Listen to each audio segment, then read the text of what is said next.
Point is here that Europe has suffered on the international market because of the fall of the dollar. So if you look at the OEM manufacturer, the guys that build motors and tractors and what they do in the U.S. has become more competitive in the international market and competing against the Europeans on the finished product because of the devaluation of the dollar. So I think it's just one of those things that needs to be taken into consideration is also that when you look at the currencies and when you look at the situation, what's going on in the market, try to compare not only your own currency, but what's going on with compared to some of the other currencies that we have in the world.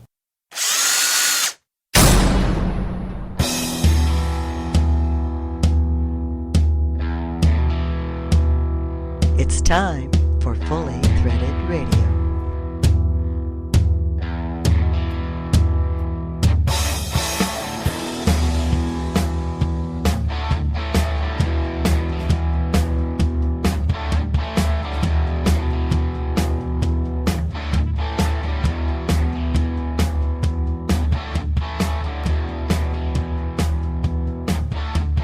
It is Fully Threaded Radio, voice of the FCH Sourcing Network.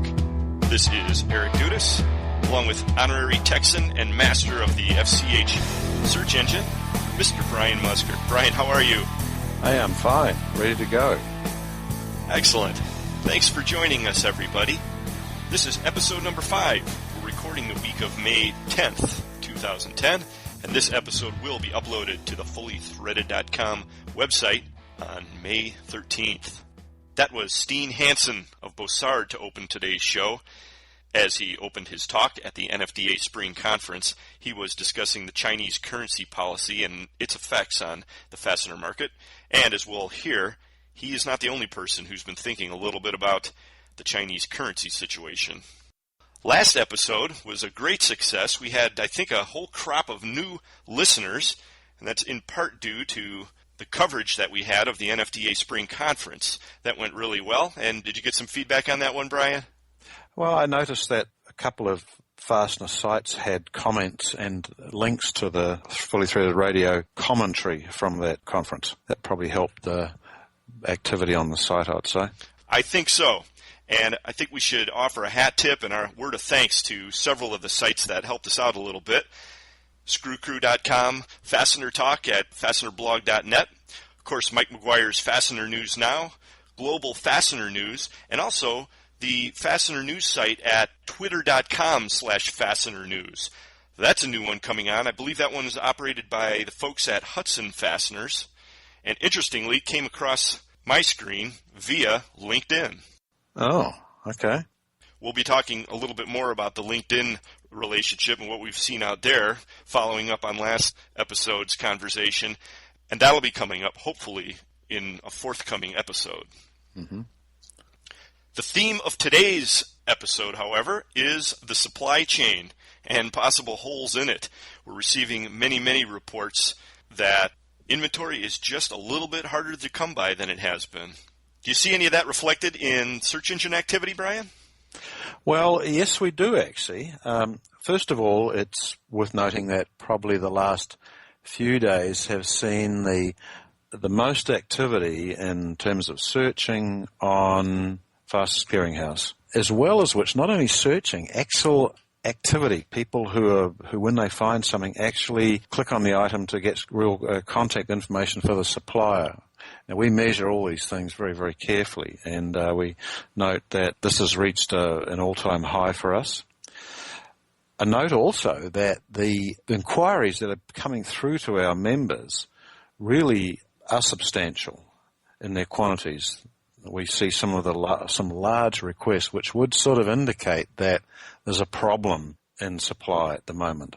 I've seen that also, where we always had a fair number of SourceFinder and inventory inquiry requests coming through for smaller lots, I would say. Lately, although those are still out there, there are so many that are just really, really large. I mean, 100,000, 250,000. I've seen several for over 1 million units in the last week. Yes, yeah, this is not normal. Now, we'd like to see this. I'm sure our members do too. And hopefully we'll have a little time later on to come back and explain a little more about our SourceFinder system and the inventory inquiry system, probably secondary to the great value provided by being a member of FCH. It's probably the two next most misunderstood things about FCH. That's true. And why don't we give the lineup for today's show, and we'll present that idea as well. We'll start off in our first segment with a conversation with somebody that we've really wanted to have on the show for, well, since we started, and he is sometimes referred to as the Bruce Wayne of the fastener industry. He is the operator of FastenerTalk, FastenerBlog.net, the traveling salesman. We'll have a conversation with him as he was just leaving the All American Fastener Show in Branson last week. We'll then get to the main segment of today's show, which is a conversation with Jim Derry of Field Fastener. They're based in Rockford, Illinois. Jim had a presentation at the NFDA Spring Conference, and in this interview, we revisit some of the points that he made during that presentation, and we'll hear some of his thoughts on technology and some of the impacts of the internationalization of the fastener industry. And as you just mentioned, Brian, we're also going to spend a few moments at the top of the second segment to explain the FCH SourceFinder system. Now, this is going to tie in with today's supply chain theme, and it'll also set up a few of the comments that we'll hear during the interview with Jim Derry. Yeah, I think that'd be very worthwhile. We should also kind of mention for some of the folks that are new to the show, and I know there are many of them tuning in to hear Jim Derry, a little bit about the show and what we're doing, who we are. We're the people behind FastenersClearinghouse.com. We set up Fully Threaded Radio as a complement to FCH, and we hope everybody gets some benefit out of it. We are hoping to provide some commentary, some insights into some of the issues that are relevant to the fastener industry, and also to explain more about FCH and how we're driving that network. If you are not familiar with FastenersClearinghouse.com, I suggest that you please log on to www.FastenersClearinghouse.com and search our database. There is no charge to do so. There's over 500,000 line items from over 200 North American distributors at this point, and I think you'll be impressed with what you see. We would be thrilled also to have you listing your inventory in our database, and the whole point of it is to make inventory more accessible. And that's something that's going at a premium these days. That's true. Communicate with us at ftr@fullythreaded.com. That's the email address, and we'd be very happy to hear from you, hear your comments, and so forth. Also, you can access Fully Threaded Radio on iTunes. More and more people are listening to the show on their MP3 players and also on their smartphones, and that's something that we are very encouraged to hear. So don't hesitate to take advantage of that new development. Right, and the link to do that is on the Fully Threaded site on the right-hand side. You mentioned, Brian, that search engine activity is very strong these days. Any other trends or any other things that you've been working on since the last episode? Yeah, a couple of things. Now, one relates to discussions with one of our new members, Metric Screw and Tool, and very knowledgeable staff over there. And we've been discussing an alternate way of providing links into our website, mainly the ability to search by Bossard numbers. Now, these numbers are numbers that have become a type of industry standard. They're much more specific than DIN numbers or ISO numbers because a single Bossard number really fully defines a fastener given the type, commodity, the finish, and the material. And there are a number of problems in trying to deal with these on the web. One is there's so many of them, it's hard to get them to be consistent across a site. And Bossard has not yet provided us with our own catalogue of listings. Is that a hint? That's a hint, okay. Though I did ask them. But it seems to be in discussions with some of our metric suppliers, metric members, that people do actually call them and request fasteners by the Bossard number. So it seems that we could provide another valuable source for people searching FCH if we added these lookup lists to our system.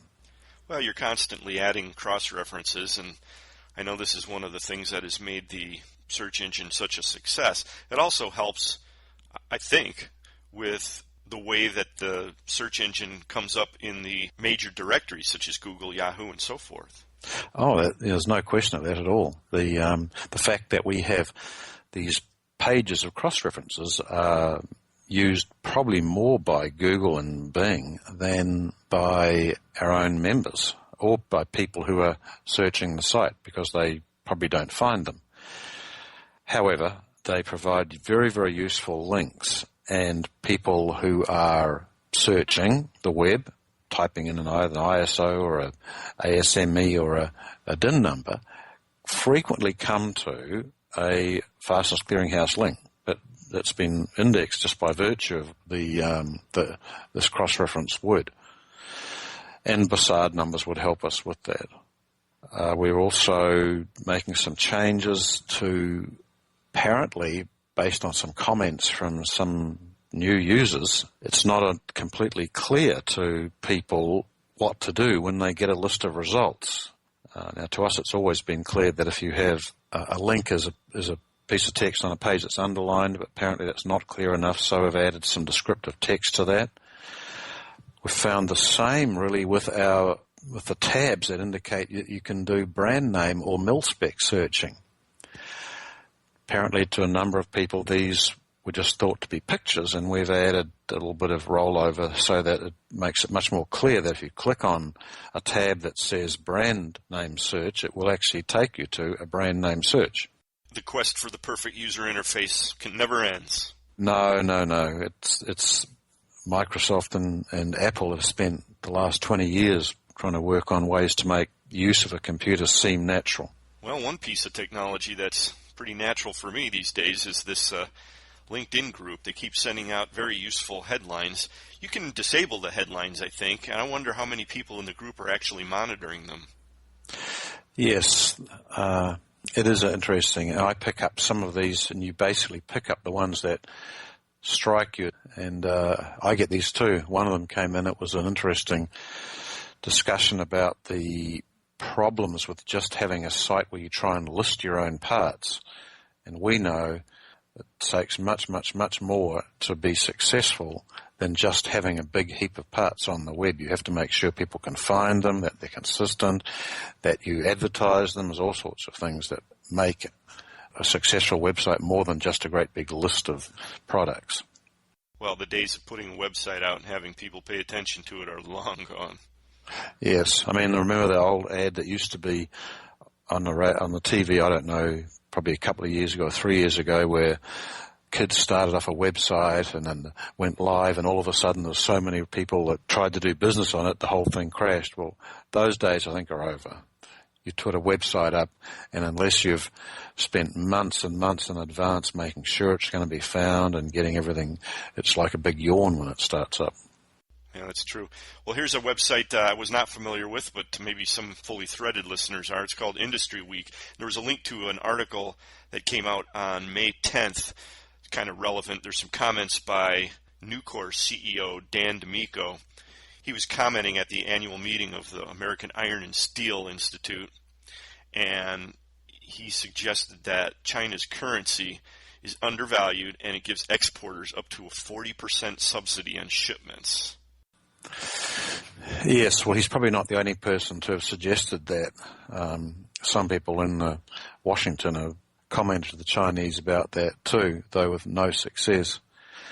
But you would know from a link you sent me via email that there's a great comment from Milton Friedman about the fact that that's actually a good thing for us. If they want to waste their own money, he called it another means of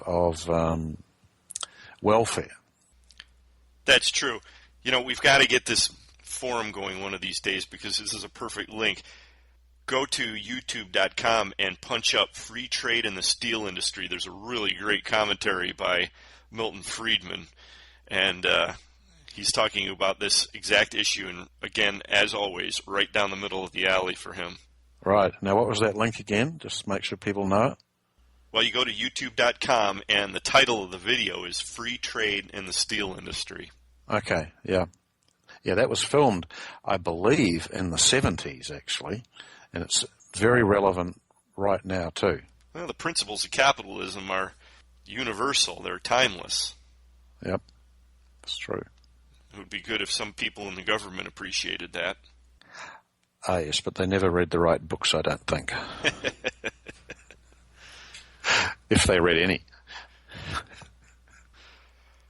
Well, speaking of somebody who reads the right books, our first segment is with somebody that we've wanted to have on the show for a little while, and I introduced him as the Bruce Wayne of the fastener industry.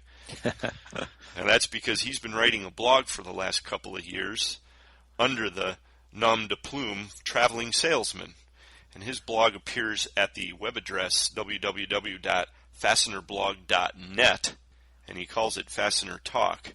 I talked to him as he was leaving the All American show in Branson, Missouri, and we'll get his impressions of that show as well as a preview of a couple of the other shows that are coming up. So why don't we get to that, and we'll circle back and have our conversation about the SourceFinder system at the top of our second segment before we get to Jim Derry out of the NFDA. Yeah, good. Traveling Salesman, welcome to Fully Threaded Radio. Thank you. It's good to finally have you on. We were trying to work out the details, negotiating in kind of this double-blind fashion to maintain the anonymity that you've got going here with this blog, and finally we were able to make it happen. No, I'm glad to be on. You've been writing the last couple of days about the All American Fastener Show, and what did you find out there?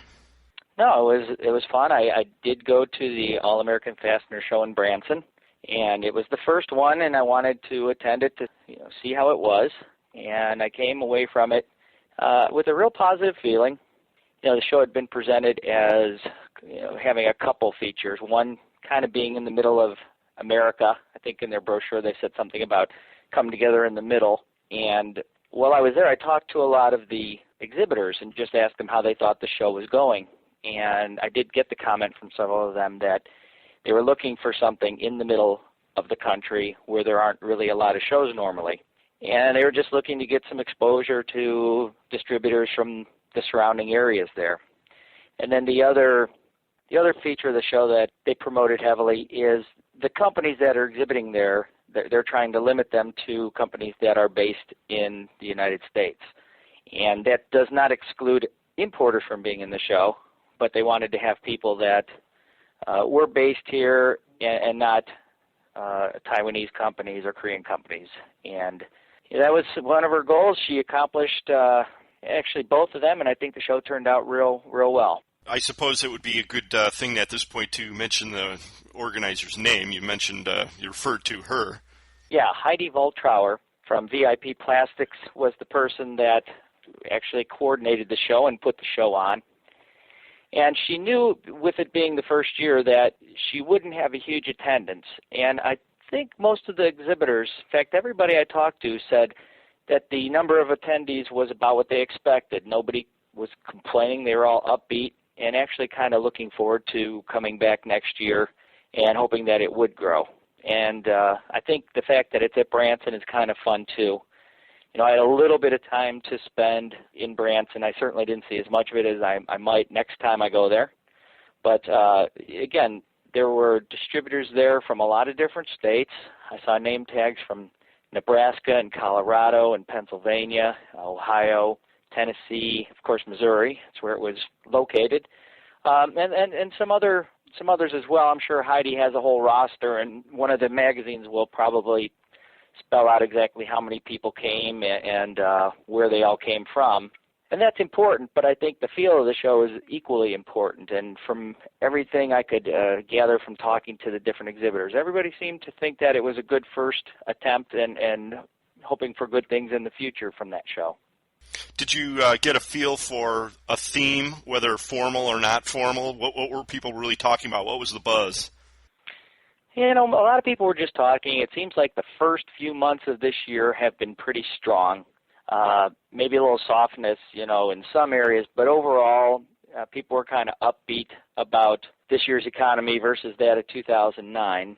And other than that, really, when I was standing around different booths, people were looking at what was being exhibited there And a lot of times people tell me they're not going to shows because they've seen it all before, and I would be standing there listening to people tell the exhibitors, I didn't know you did that part. Oh, I get calls for that. I didn't know you guys were able to make that part. And so I guess you learn something every time you go to a show and look at a bunch of tables or booths. But in terms of a general theme, it was a trade show. People just talking to the companies that were exhibiting and, just kind of seemed to be more upbeat than maybe a year ago. Oh, 100%. I know from your blog, FastenerBlog.net, you're a huge advocate of shows of all kinds, and it's true. You do things at shows that you really don't get the chance to do in really any other setting, aside from possibly some of the association meetings that go on. Right. There's certainly a lot of network going on. I'm never sure how people don't see the value in the shows.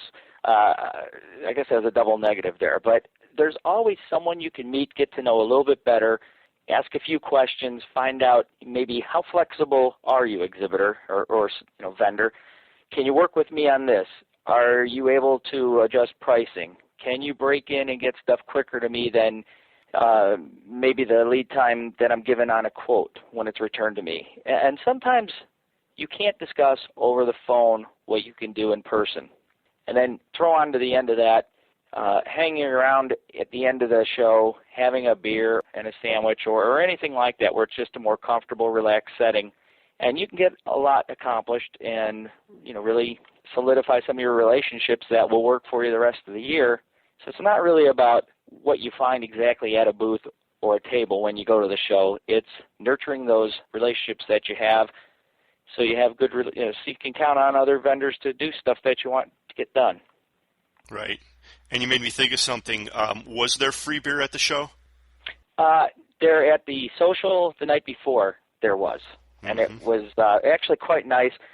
Everybody was enjoying themselves, and Heidi stood up and extended the social by an extra half hour because everyone was still sitting there drinking beer and wine and pop and eating food. So it was very nice for her. She extended the show the social an extra half hour.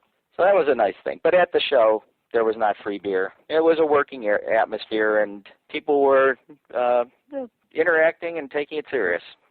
Okay, well, that all sounds good. Here at Fully Threaded, we're strong advocates of as much free beer as possible. I think you know that. I think that's a positive thing for sure. Well, we'll see if nothing wrong with that. We'll see if that trend takes off at any point. I don't know. Well, so speaking of shows in general, though, you've got quite a bit on your blog about this, again, at FastenerBlog.net. And what's next on the schedule for you? Well, this week I'm actually going to go to the North Coast Fastener Association. They have a distributor social. And that is not really anything more than a social. They will have a booth or a table available for suppliers to put brochures out, and they certainly can talk to the attendees about their products, but the whole concept behind the distributor social was to try and recreate the atmosphere that used to exist at the Columbus Fastener Show years ago at the second floor of the Hyatt, where people would hang out after the show was done and just congregate in one big room. And in Columbus, it was not a city that lent itself to everybody scattering. There wasn't a lot to do in Columbus compared to someplace like Las Vegas. So a lot of people would go out to dinner, but then end up hanging out at the bar in the second floor of the Hyatt. And I know the North Coast people thought that a lot of business got done that way and a lot of networking got done, and they were trying to recreate that, and that's what they do at the Distributor Social. It's a 3-hour event. There's not tabletops. There's not booths. There's just a lot of people hanging out, talking to people that they do business with. It's definitely a networking event. Is there a website for that, do you know? Yes, their site is ncfaonline.com, and all the details are on that site, as well as their upcoming events for the North Coast Fastener Association. Okay, good. And what's after that then? Then I think 2 weeks out is the Industrial Fastener Show, the Columbus Show, as I call it, but I think they call it the National Fastener Show East. NIFS East. Yes, and it will be in Columbus, Ohio. And again, you hear a lot of people talk about that show, and I think sometimes they underestimate the show. They want to remember what Columbus once was, which was the king of all the shows before the Las Vegas show was taking place. But Columbus still is well attended by people in the Midwest, in the Ohio, Kentucky, Indiana, Illinois, Western Pennsylvania, those areas. And that really is a strong industrial area. And most companies still do business with a lot of people in that geographic area. So while it may not be as strong of a national show as Vegas is, it's still a very strong regional show. And I think that I read recently Jim Bannister had written that their distributor attendance has really grown. I can't remember the exact number, but it looks like it's going to be a very strong regional show. And I'm looking forward to that one, too. I'm sure there'll be plenty of people to network with there. That's for sure. I'll be heading out there on, I believe it's the 25th, and that afternoon there's going to be a presentation by Rob Lucas of Fidelis Fasteners. I don't want to miss that. I think, too, that I heard the number of booths is getting up there. I don't know if it's up towards 90 yet. I'm sure you can get the exact number, and I know the number of booths has steadily increased, and the number of distributors has risen quite a bit, too, as it's gotten closer to the show. And they always do a nice job with that show, and even if it's not as big as the Columbus shows once were, I know it'll be a good show. And again, there'll be people showing what they do. There'll be people that you do business with every day. You get to know them a little bit better in a more casual atmosphere. And we're all so busy on the telephones and in our office that we don't really have the time to sit back and talk to people, and that's why the shows are really good. Now, I've got to ask you, we have some fun, of course, with the blog, and as you go through the shows and so forth, do you find that people are receptive and perhaps opening some doors for you that maybe they wouldn't unless you were the famous traveling salesman? Well, I go anonymously, so I use my regular, normal name when I go through the shows. So that really doesn't help me, and certainly a lot of people know who I am, but it really doesn't help me any more than going by my regular name does. I just like to use the name Traveling Salesman so that people that want to respond to the blog don't feel they need to use their name, and they feel free to just write whatever they want as long as it's appropriate and have the ideas out there for general discussion. And some of those could be controversial, and if that's the case and they choose to go anonymously, that's just fine with me, as long as they're not making stuff up or hurting anybody. As long as they're just constructive, interesting ideas, they don't need to put their name with it, and that's why I've chosen to just go by Traveling Salesman. I will tell you this. It was not a name chosen accidentally. There's a song by Steve Goodman called Death of a Salesman, and it's about a traveling salesman, and that was the inspiration for the name. If you've never listened to it, listen to it, and you'll laugh a bit. Got it. Okay, a little trivia there, a little inside baseball for the fully threaded audience. There you go. Yeah, maybe you can play that at the end of one of your shows, because it's absolutely a funny song. I won't ruin it by telling you more about it, but it would be worthy of one of your broadcasts for sure. Well, I hope that we'll hear from you again, particularly after a couple of these shows, because it's a valuable thing to get perspectives on these shows, especially for some of the folks who don't have the chance to attend. And hopefully we'll get a little bit better at this whole thing and really kind of start asking the questions and providing the answers that people are really wanting. I'll be glad to do that. And again, the show is there for you to make the most of. If you expect the show to come to you and be successful just because you showed up, you probably won't have a successful time there. But if you come there prepared, wanting to talk with some of the people you do business with, look for some new ideas, talk to your peers in the industry, whether that be your distributor peers, your manufacturing peers, your rep peers, whatever you're doing, other people doing what you do will be there. So if you come there expecting the show to serve you, may not happen. But if you expect to work a little bit, come with an agenda and get some things accomplished, those are the best places to do it. And the All American Show was great for that. I'm confident that the Columbus Show will also be, and the North Coast Fastener will be free beer and food as well. So going along with your what you propose, I think all of those events do serve free beer at some point and should go fine with Fully Threaded Radio. I think you're on to the bandwagon here, and I think we need to support this and drive it. Traveling Salesman, we will continue keeping our eye on the blog at fastenerblog.net. and appreciate you being with us. My pleasure. We'll talk to you again soon. NFDA President Jim Derry coming up next.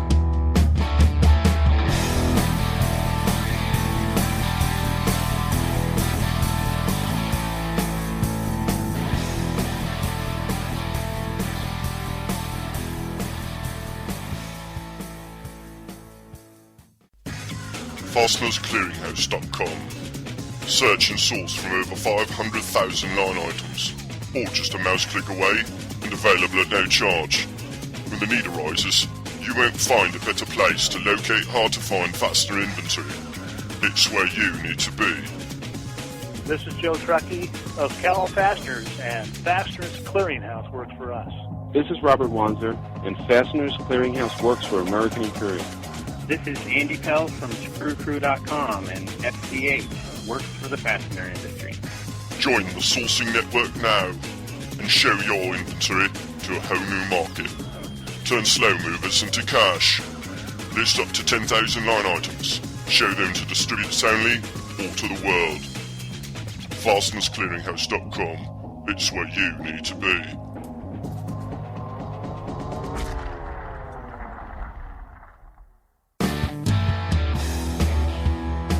Hey, all you fastener geeks out there, this is Larry Thomas from Fidelis Fasteners, and you're listening to Fully Threaded Radio.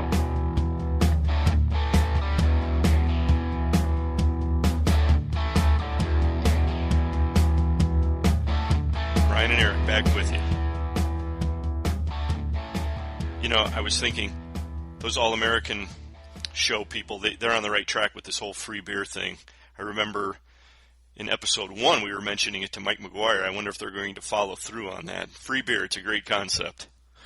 Mate, you know by now there's no such thing as a free lunch. Hey, who said anything about lunch?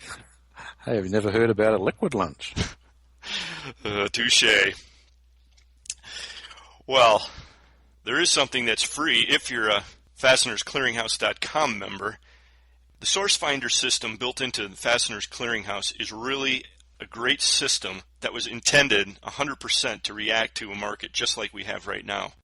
Yes, and it's true. One of the problems that we have seen is that it's probably the most misunderstood thing, apart from the great value of within FCH, in the whole FCH system. That's true. And, you know, before we get into that conversation, I should also mention that in the first segment, we might have given the impression that the increase in activity right now is due to simply the supply chain being a little bit light, in other words, low inventories. But I don't know if that's 100% what's behind this.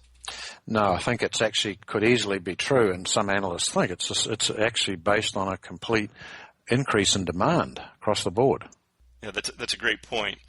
So now that we've got that out there, let's talk very briefly about SourceFinder, what it is, how it differs from an inventory inquiry in the Fasteners Clearinghouse parlance. Okay, well, an inventory inquiry is an inquiry that you receive from Fasteners Clearinghouse, and it's when someone finds an item that you do have listed. Now, usually that person will pick the phone up and give you a call. But if it's not an item that they need critically, they will use the option of clicking on the button that says send an email to you. It's simpler, and it leaves a paper trail. That's what an email inquiry that you receive as a result of listing an item. Well, hang on. You said it leaves a paper trail. It's actually not paper. What happens is it creates a record in the database, right? Yeah, actually, you were absolutely right. It leaves an electronic trail. So the point is, an inventory inquiry is generated either with a phone call or with one of these electronic inquiries, but it's based on an inventory item that a member might have listed in Fasteners Clearinghouse. Correct.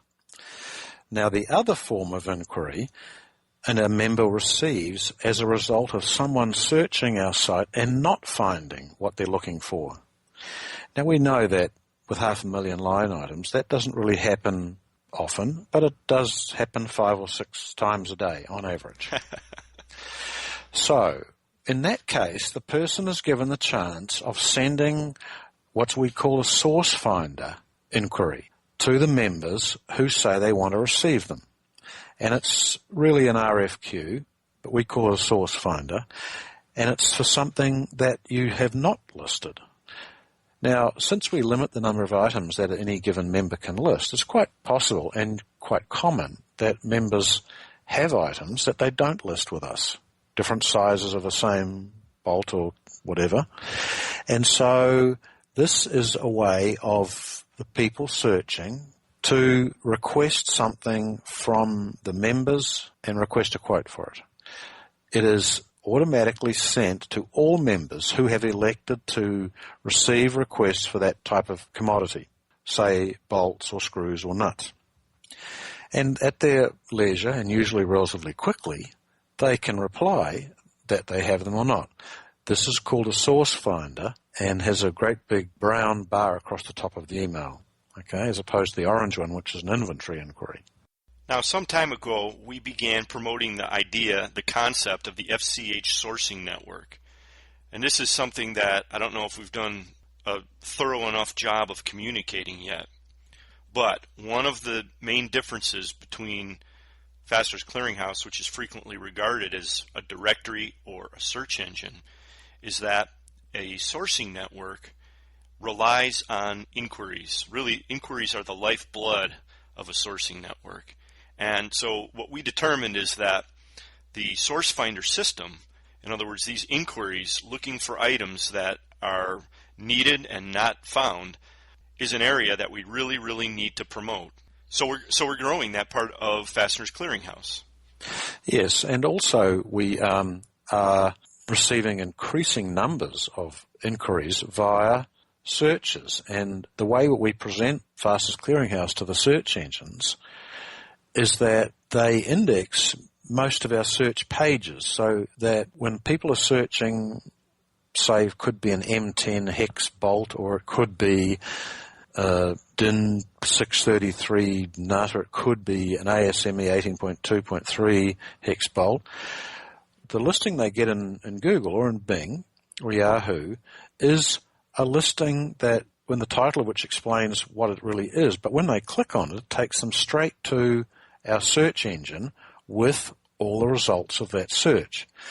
And so the person is led straight to what they're really looking for, and all they have to do then is put the size or material or something in. So we are channeling people to very specific searches straight out of the search engines. Yeah, I'm glad you brought that up. That's another really great benefit of FCH membership. We try to rank you right up there in the search engines and funnel those clicks right to you when you're a member. Now, since there are, in most cases or in many cases, multiple inventory items that'll fit any given Google, Bing, Yahoo search, you're not guaranteed to get those clicks. However, as the volume grows and that traffic builds, this happens more and more often, and that's why Fasteners Clearinghouse members are receiving the kind of traffic that they are. So this is all important stuff, and it's all an area that we're concentrating on, and we'll be talking more about this in episodes as we go on, but you're always welcome to communicate with us about any of these questions, and we look forward to talking with you anytime. Right. Well, let's change gears now, Brian, and set up the next segment, which is our conversation with Jim Derry. Jim is the president of the NFDA. He's with Field Fastener in Rockford, Illinois. And we had a conversation with him that came about as a result of our meeting at the NFDA Spring Conference. And we decided actually to recreate the presentation that he made there because we really wanted to go into a little bit more detail in some of the things that he was discussing. The NFDA, of course, is making a few modifications to its mission and devising a strategy.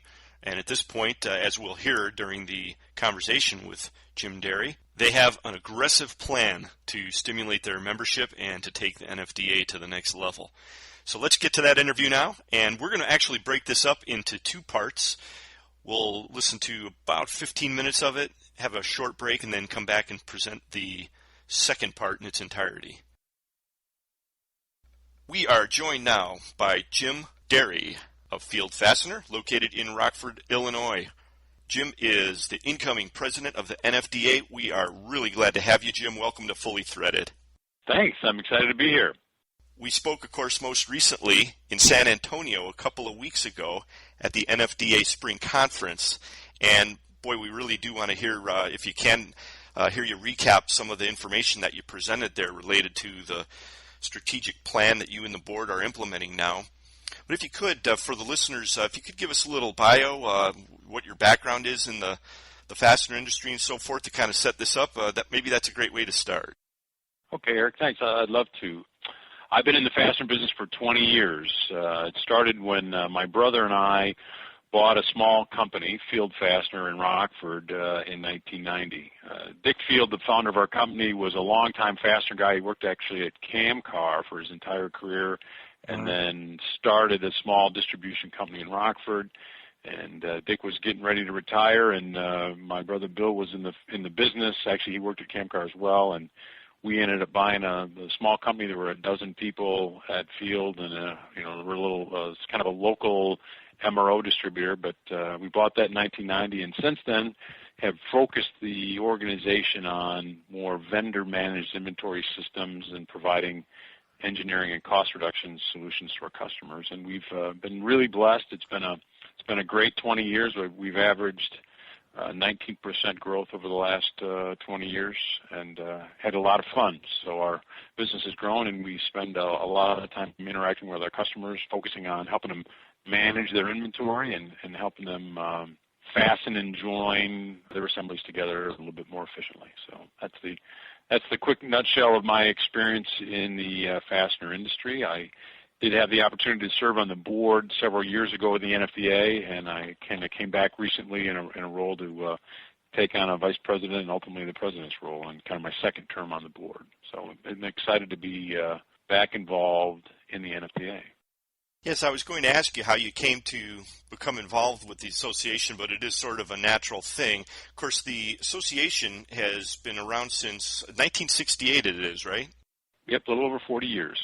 And when Bill and I got involved in Field in the early 90s, one of our first kind of goals was to qualify to be members of the NFDA, because back then there were some pretty strict size requirements and things like that. And we joined the organization, the NFDA, as soon as we could. And really that was one of the better, I would say, strategic decisions we've made, because of the contacts we developed, the relationships that were created. Really ended up being a great group of people that we met, and these were fellow distributors that were willing to kind of share thoughts and ideas and best practices. Then we developed some great relationships with our suppliers that ultimately proved to be very mutually beneficial. So the NFDA for Field Fastener has been just a great organization, and a lot of benefits have come to our company. And like anything where any organization, or really any relationship, I would say that you get out of the relationship or the organization consistent with the amount of effort and energy you put into it. So Bill and I have both been very involved in the NFDA, different committees and the board responsibilities, and it's been very good to our company, and it's good to be participating in an organization that and try to give maybe something back to the organization and the industry that has been so good to us. A lot has certainly changed over the years since your involvement, and I guess part of that is fairly obvious with the new direction that's been announced for the NFDA. Could you tell us a little bit about some of the specifics that are forcing some of this change? One of the drivers of change that's affecting the NFDA is really kind of the makeup of the membership. I mean, I think if you go back a long, long time to the start of the NFDA, it was a pretty kind of, let's say, exclusive club, and a lot of the meetings really were primarily social. That it was a chance to get away and spend some time with your friends in the industry, and you brought your spouse and you played golf, and it was just it was a nice kind of almost business vacation. Now this goes back years and years and years ago. And today, if you fast forward today, companies are not all that excited or interested in, lavish meetings and playing a lot of golf. I mean, everybody's looking at the money that they're spending on anything, whether it's meetings or training or insurance or anything. People are scrutinizing what they spend, and they need to make sure that they get appropriate value back for all of their expenses. So the NFDA is kind of migrating, and it has been for the last several years, to really adapt to the needs of the membership. Years ago, it was more of a social organization. I think now it's important that the NFDA meetings are very valuable in their content, and that the price is reasonable, and that people leave an NFDA meeting with specific, tangible thoughts and ideas and business concepts that they can go back on Monday and start to either apply, or they can challenge their organization to think about something different that maybe they hadn't done before. So the essence of it is you can't just go to the NFDA meeting and network. The NFDA has to provide great networking opportunities, but we have to provide, I think, more specific content that's business-related, that's fastener-related, that can drive companies' productivity, efficiency, and sales, because we have to make sure that the investment people make in their membership of the NFDA and the attendance at a meeting provides valuable education to our members. Certainly the industry has changed, particularly in the last 20 years with regard to the globalization, and that was reflected in the plan that you presented at the spring conference. Can you elucidate on that a little bit and just kind of fill us in on some of the trends that are impacting the NFDA, and also what is in this new strategic plan that you feel is going to help NFDA members to operate in a better way in this new environment?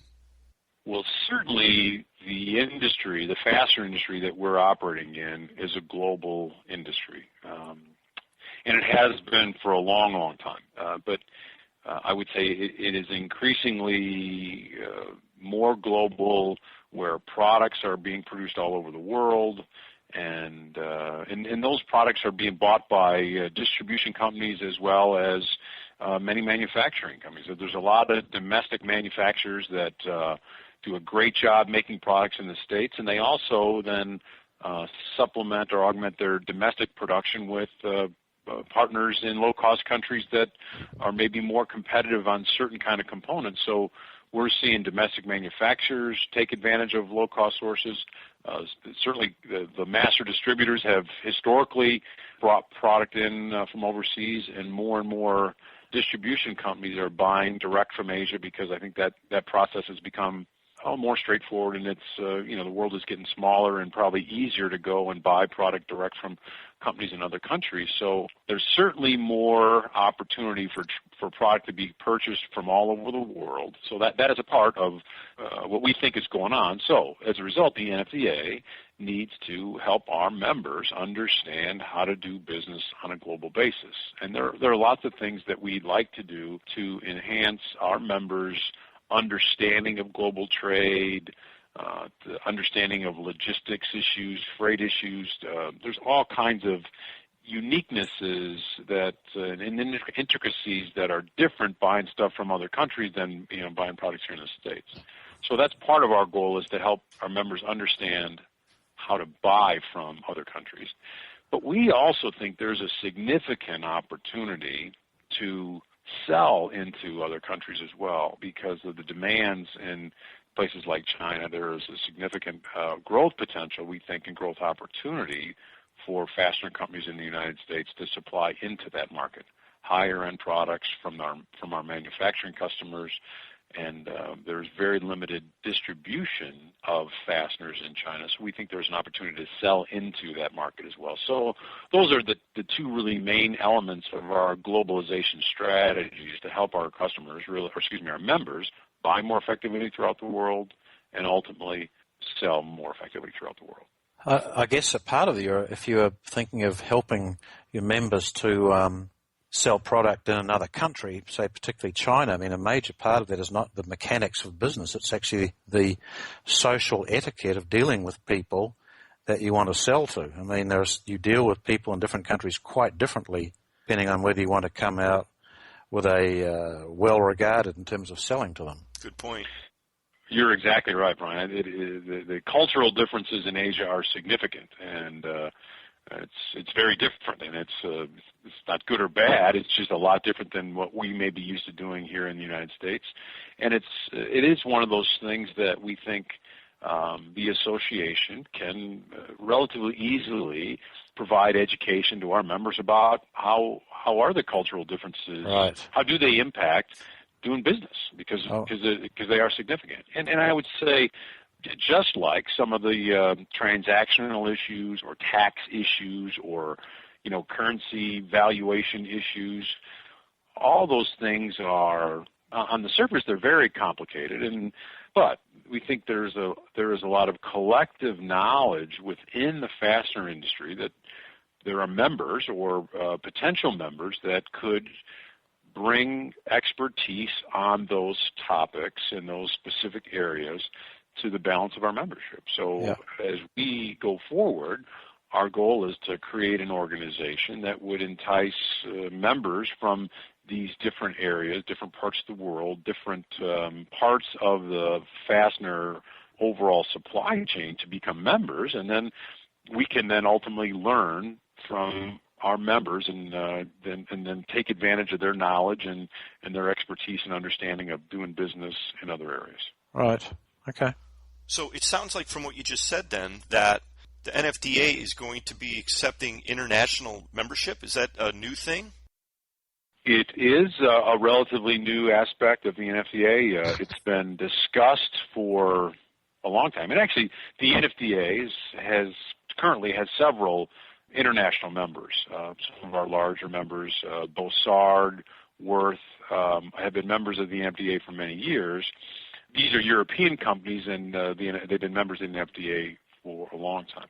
Within the last year, the NFDA board has allowed members from Asia to join the organization, and that is a relatively new trend or a new development.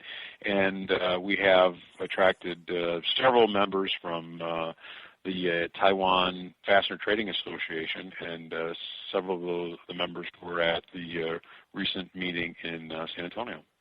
I have to ask, what is the reaction? What kind of reactions are you seeing with this development? I have to think that it's a double-edged sword.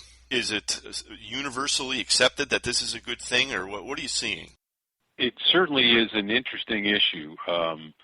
Anytime you make a change in any organization, you run the risk of having some people go, man, that's great, and other people say, I'm not so crazy about that. And I would say, this is an issue that has certainly people on both sides of the fence. Nobody denies that it's a global industry, and there are members of the NFDA from some parts of the globe but not others. So I think everybody that I've spoken to understands it and understands why the NFDA, as a distribution association, would encourage members from other countries to be members of the NFDA. There are some companies that don't like it. They understand it. They respect the decision of the board, but they may not be crazy about it. But really, if you think about it, it's no different than really any trade association that has competitive members. I mean, the NFDA has members that, let's say, are master distributors, Heads and Porteous. They're members of the NFDA and they're competitors. Well, good point. They get along well, and there are domestic manufacturers that'll serve on a committee together, and they'll work together in the spirit of partnership. I don't really see, if you look at it objectively, how is that different than having a domestic manufacturer or an importer or somebody that's a producer in a foreign country, because in theory, I could buy the same product for all three of those, and we need to keep in mind the NFDA really now, I think, exists to allow the member companies to do a better job serving the end user, because if we don't take good care of the consumers of the fasteners, they'll go somewhere else. So the NFDA has to help its member companies, whether they're manufacturers or distributors, do a better job, more efficiently working through the supply chain to serve the end user of the fasteners. There's more with Jim Derry, so keep streaming.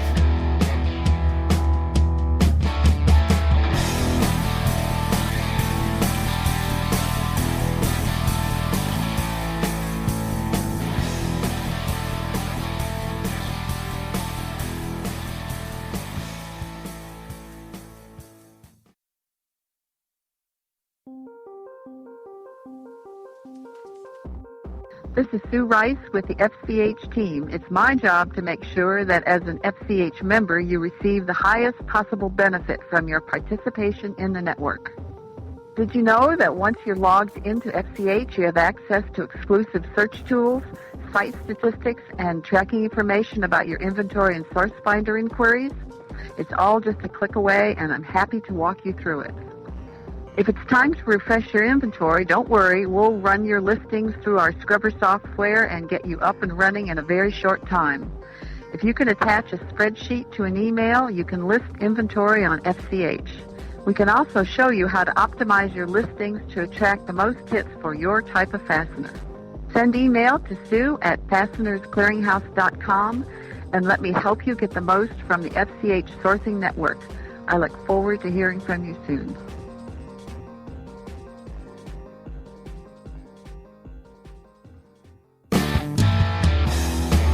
This is Rick Porter with Mid-Valley Distributors, the largest stocking distributor of fasteners in Central California. If we don't have it, weld it. You're listening to Fully Threaded Radio.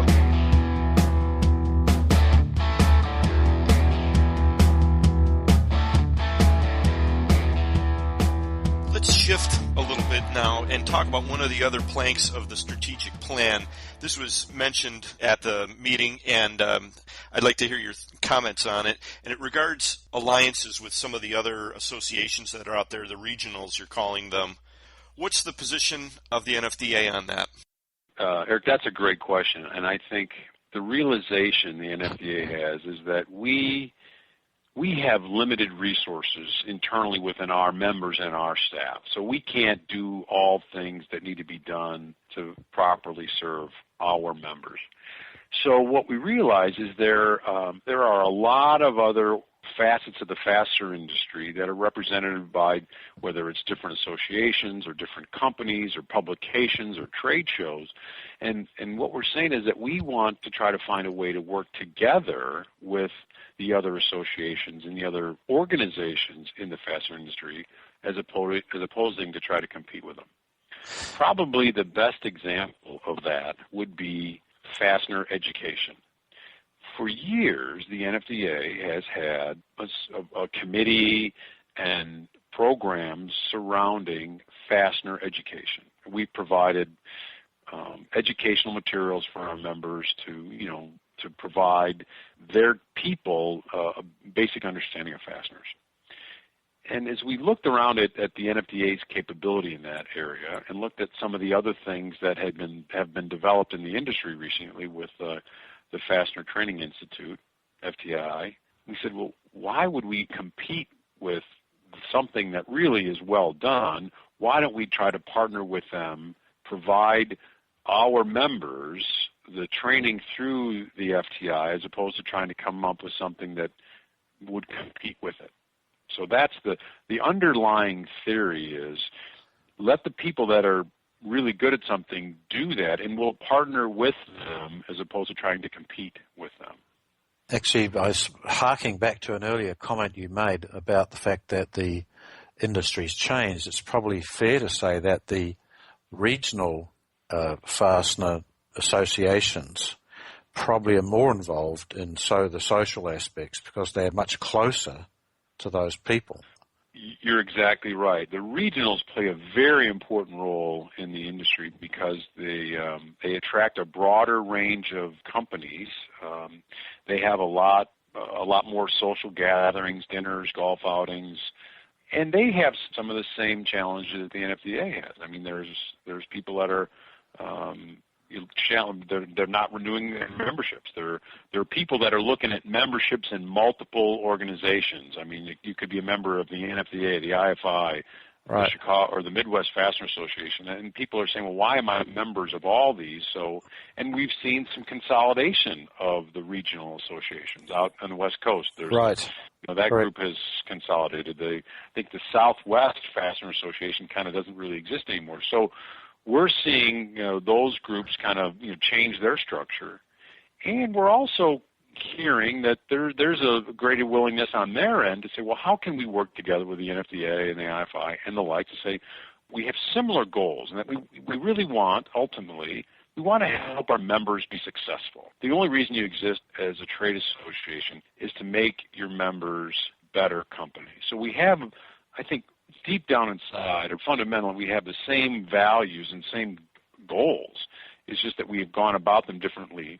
And we think there may be ways that we can leverage the strengths of the regional associations with some of the things that the NFDA does. Part of that alliances, too, would be really one of what we're doing today. I mean, the NFDA has not been as aggressive in communicating with the media outlets, and this is a new format. It's a new outlet for information, and NFDA needs to be proactively communicating with our media partners to kind of get the message out there, because we think we could do a lot better job than we have in the past, and we're committed to developing more regular, robust communications with the media outlets so people know what's going on with the NFDA. And speaking of that, there's a great interview with you that appears currently on globalfastenernews.com, and listeners can certainly get out there. I hope everybody has a subscription, but right now it's on the free side of the site, and it does a good job of summarizing a lot of what was presented at the spring conference. And there's one paragraph that I want to ask you about here in particular. It's towards the end of the article, and it says, in 2012, the goal is to, quote, develop a clearinghouse for company capabilities. I just had to ask you about that. Brian and I are huge on clearinghouses, Jim. Yeah. What's that about?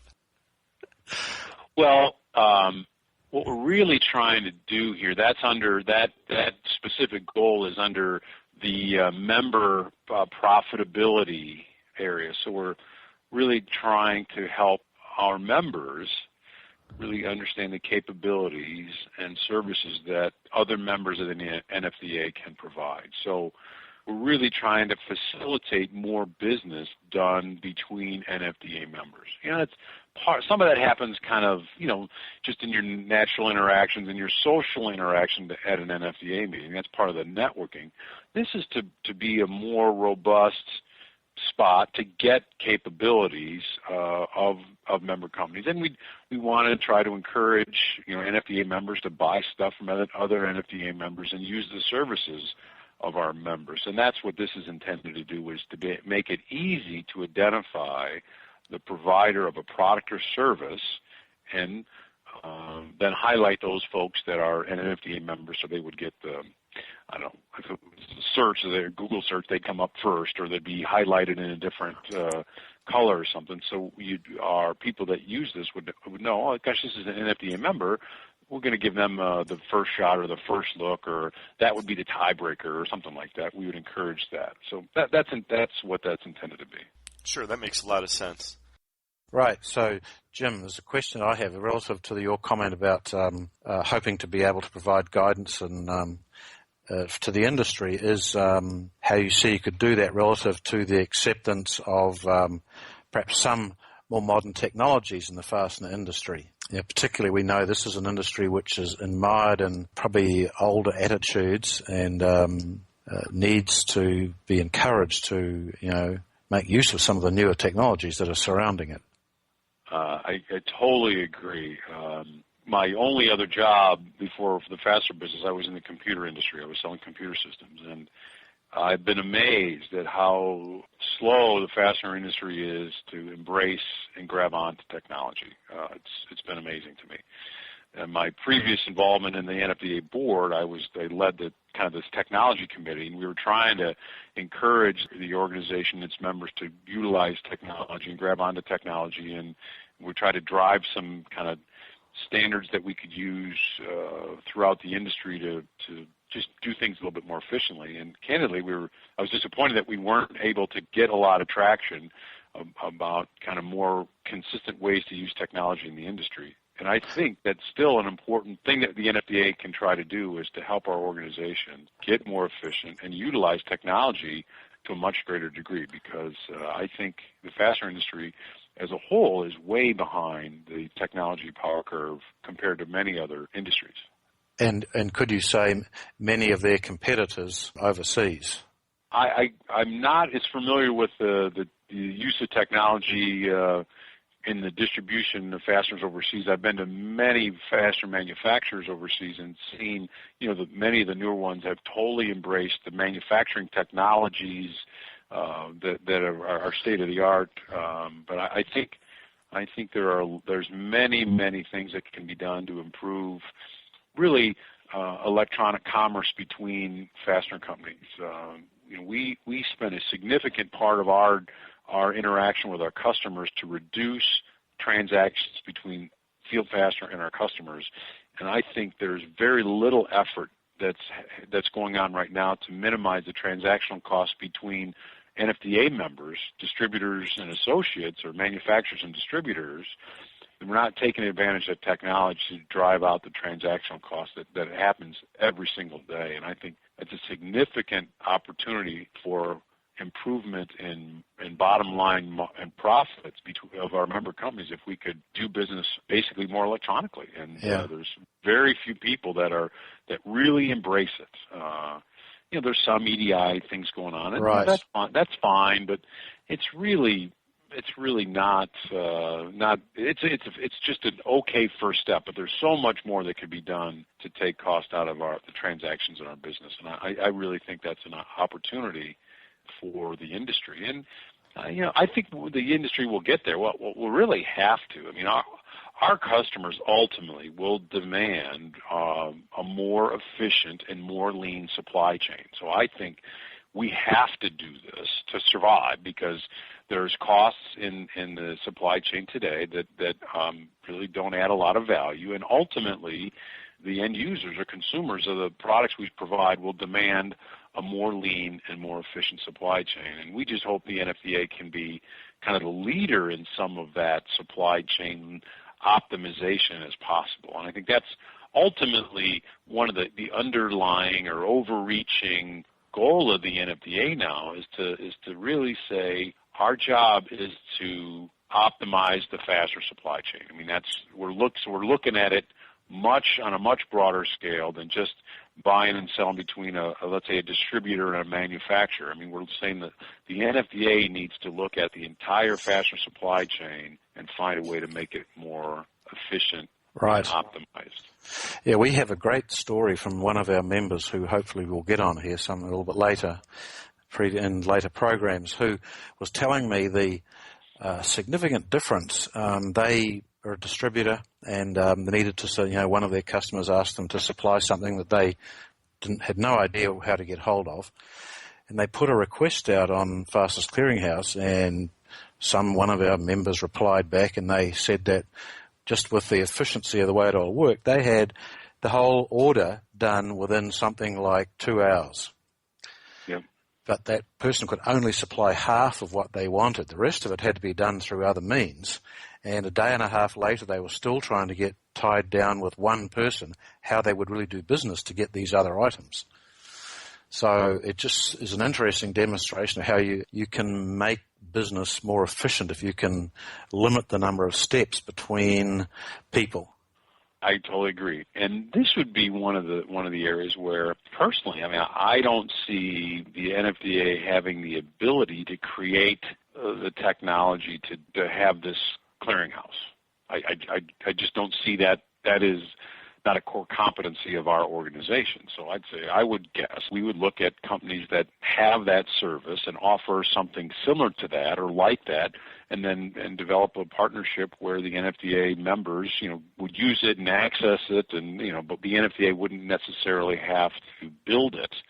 Our goal would be to get our users, our members, to utilize a service that becomes valuable to them, but we wouldn't ultimately have to create this clearinghouse or this source of information from scratch. That's right down the center of the alley. Right. Yeah, I totally agree with you on that. Well, let's turn the subject now to presentations that were made during the international panel at the spring conference. We didn't do too much analysis of the segments that we aired on episode 4. And I was wondering, Jim, if you had a chance to comment on some of the things, in particular, that Jeff Hopwood and Stephen Fung raised. The thing that really impressed me was Stephen Fung's comments about the market as it's developing in China, and also Taiwan's attitudes towards that. What do you see as the impact of that for NFDA members? Well, I thought Stephen had a very interesting presentation with a lot of detail, and it was insightful to me. I was not aware of some of the things that are going on. It is interesting how the whole world is looking at China differently. I think the TFTA and its members really do look at China as in the past it's been this huge threat, but going forward it could be a significant market for the Taiwanese manufacturers. So that was something that I thought Stephen did a nice job kind of trying to articulate how in the long term that could be a really significant market for many companies and not just folks in Taiwan. We've had meetings with several of our largest customers that have facilities in China, and our assessment is that there is a significant opportunity for fastener distribution in China.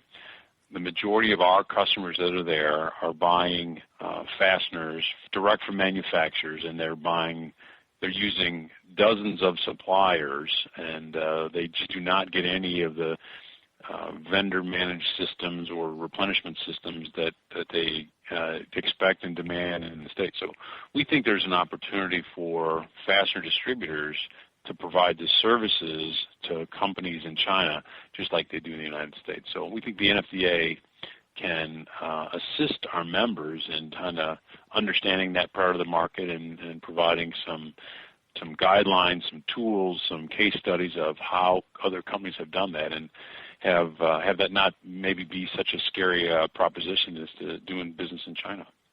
Well, that's a novel take on it, isn't it? But my question is, do you see the demand in China going so high as a result of the industrialization that's occurring there that they're competing for the worldwide supply of fasteners? And if that's the case, then does manufacturing start picking up domestically in the United States, particularly if it's accompanied by a devaluation of the U.S. currency? My personal opinion, and again, I'm not an economist, I think that the data would suggest that China could be demanding product produced from the United States and from Taiwan, because our opinion is there's a lot of capability and a lot of capacity in China, but for certain kinds of products, the high-end stuff, the more challenging finishes, we still don't think that China necessarily is the best place to get some of those produced. So my opinion is that there's a market for high-end products produced in the States as well as Taiwan to go into the Chinese market. So I think that there will be a demand as they produce higher-end products, and they have demands for very high-quality fasteners. I think the capacity for that high-end fastener to be produced in China will not be able to be supported in the domestic market. They can produce all the grade 2 hex caps and the lag bolts and some of the standard stuff. I don't see a need for capacity of that outside of China, but the high-end, tight tolerance, high heat treatment required parts there is definitely a market for that. I don't think the capacity within China can support the demands of the market in there. The ability for a country to produce tight tolerance, high-end product is way beyond just the manufacturing plant, the headers and threaders. I mean, you need, in order to produce the right high-end product, you've got to have high-end steel. You've got to have the right grades and consistency of steel. You've got to have people that make tooling that can provide the tight tolerances and dimensional aspects. And then you've got to be able to heat treat this to the high end, and you've got to have a company or companies that can provide the more comprehensive and complex platings and coatings and finishes. Well, those things just evolve over time. All the all the kind of support around the fastener industry really ultimately has to catch up to the heading and threading technology. And to me, that's what's not in China today. Mm-hmm. A Chinese company could buy the same exact same headers and threaders that a Taiwanese company has. But do they have the tooling? Can they heat treat it? Can they plate it? Do they have the process controls to make sure the parts are defect-free? And to me, that's the stuff that comes over time. And okay. The market, the manufacturing market in China just has not evolved to the capacity levels that I think it's going to need on this high-end product going forward. You know, as countries continue to develop, you know, there's always going to be demand for the low end, you know, the pretty straightforward products. But as countries are developing higher end infrastructure and things like, you know, this high-speed rail, that's a great example where there's a lot of the components that aren't going to be produced in the lowest cost country in the world because the quality demands are going to not be able to be met. So I would say that there are going to be elements of that in all the developing and emerging markets throughout the world, where, you know, some of the product will be low end and can be produced anywhere, but there's going to be a increasing demand for products that are going to be required to be produced in a higher quality area. Yeah. Yeah, I had an interesting talk with one of our members who deals almost exclusively with metrics, and he was discussing the fact that there always will be people, even from countries that use metric measurements, fasteners that are measured in US dimensions. And I said, well, I couldn't understand why that would be even logical. And he pointed out that the manufacturing of fasteners to US dimensions is so well known that, in fact, they are about half the price. And so countries that all over the Middle East and many other parts of the world that really are completely metric countries will still build buildings and use US spec fasteners in those buildings because in large numbers they're miles cheaper. Yep, right, because it's standard off the shelf. It's in, you know, A325 faster that you can get, you know, you can buy it by description. They're produced in high volumes all over the place. Yeah, right. I think you're right. My favorite example of that, though, is we've got customers that order an M10 bolt and they want it 2 inches long. It's like, wait a minute. Yeah, we have those too. Can we pick one unit of measure here? I mean, it's right. Probably not really 2 inches long. Maybe it's, I don't know, 15 millimeters or something. 25. Oh, no. Sorry, it's 50, isn't it? Yeah, 25 millimeters to an inch. You're right. We receive in metric fasteners that are mixed like that too, and our scrubber has a little bit of a problem working out exactly what to do with it. Yeah. Well, Jim Derry, you are General Manager of Field Fastener. You're the incoming president of the NFDA. You've got quite a strategic plan laid out for the NFDA and a lot to think about and a lot to do. We want to say to you again, we very much appreciate the opportunity to cover the spring conference, and I hope we'll get the opportunity going forward. Thanks so much for being with us. Well, it's my pleasure. As my brother comments on a regular basis, he's always said that I do have the face for threaded radio, so it's fun to be part of this. Right. Okay. It's Fully Threaded Radio.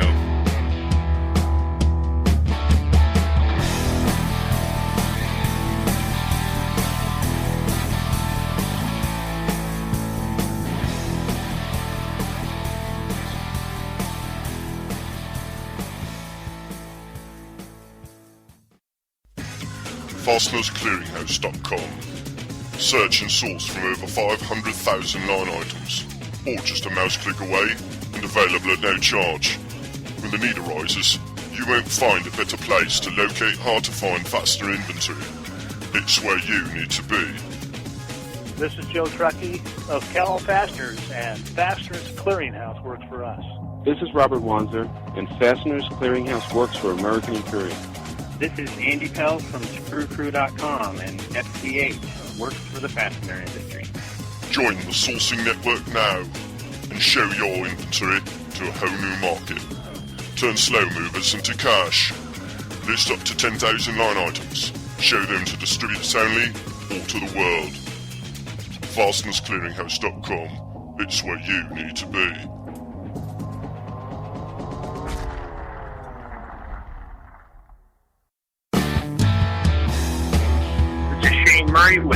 United Fasteners, your source for VMI on the West Coast. You're listening to Fully Threaded Radio.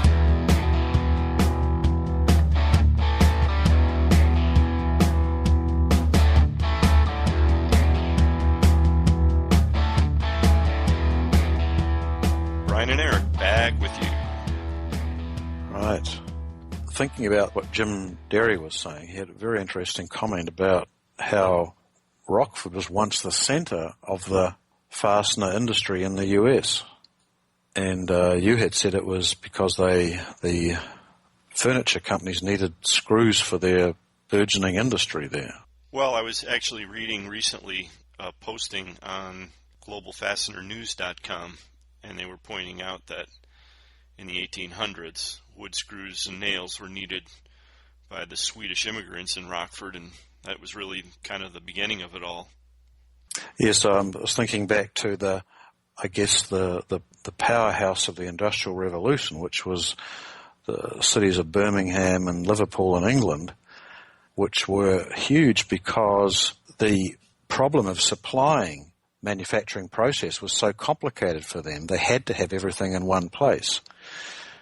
Where we are now with the technology we have, the supply chain has become much more widespread over the globe, and so it's technically much more challenging process. We no longer have the companies that manufacture nuts, bolts, screws, washers, trains, and planes all in the same city. Yeah, now we're faced with ships that are slow steaming across the ocean.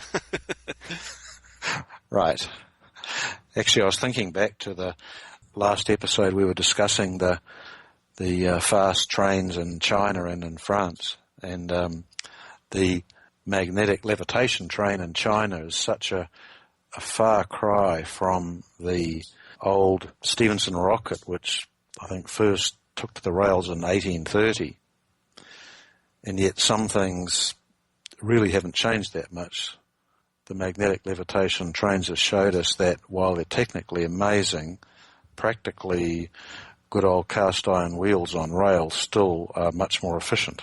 So are you saying that Jim Derry's idea of creating a clearinghouse is not a good one? No, I think it's a great idea. It uses the technology to its best.